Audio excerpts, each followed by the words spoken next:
All right, so I wanted to help out everybody when looking at the harnesses throughout the years. I've got three here to give a pretty good lookout as to what we're dealing with. So this, we'll start here. This is a Pre-89 harness, and they're all the same.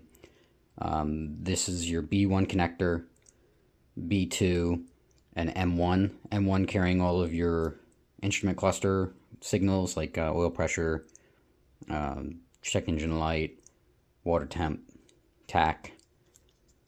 The B2 connector carries, in this case, ABS for the turbo ABS sensor on the transmission. And then the B1 connector is where your starter signal goes. The signal to tell the ECU to turn on power goes through here, and miscellaneous other stuff.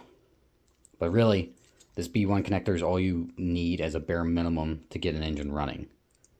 If you have an automatic transmission, the B2 connector has extra wires in it to control the transmission. So if you wanted to drive an auto car, you would need both these, the B1 and B2. So Pre-89s are all the same. Some of them do have extra wiring for the Supra monitor.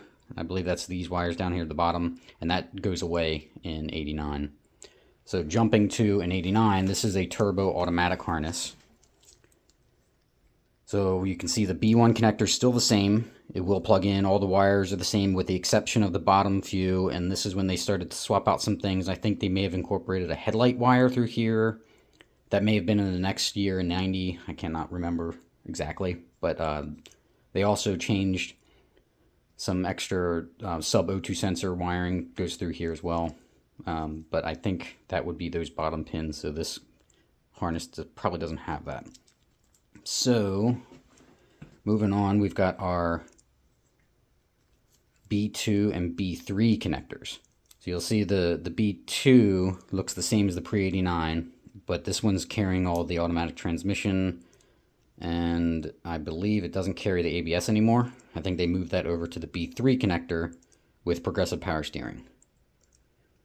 And then finally, our M1 connector, just like the Pre-89, is the same. Configuration's the same, all the pins, it'll plug and play.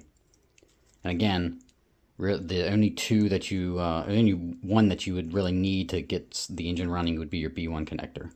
The rest would only apply if you have an automatic transmission. And then I've got a 90 harness here, I believe, or a 91. So this is when they made the biggest change. This connector was robbed off this harness. It was a donor. So this would have been the M1 connector. And they changed the style to match this. And it's basically the same connector with an extra 2 pins tacked on the side. And it's a departure from the Pre-89s and 89s. They're not compatible. So in here, we've also got the B2 connector change. And this looks more like a modern Toyota connector with small pins in the center. And you can see there's a lot more stuff going through here. This is where I think they dedicated sub-O2 sensor wiring into that. And our B3 progressive power steering, ABS sensor. And then finally, the B1 connector. And you can see this one is a very different style. But it still carries all the necessities to get the engine running. The starter wire, the power to turn the ECU on, etc. So I hope this helps anybody looking to swap between harnesses. I don't have any newer style. In 92, they also changed something else, so be on the lookout for that. 92 has a very specific harness, not to mention that the knock sensors are different on some of the 92s. So if you have a 92, unfortunately, you're pigeonholed into a 92 harness, potentially. Maybe a 91 if you have an early 92. Let me know if you want a seriously in-depth video on each of these connectors to go through wire by wire. I can make that happen.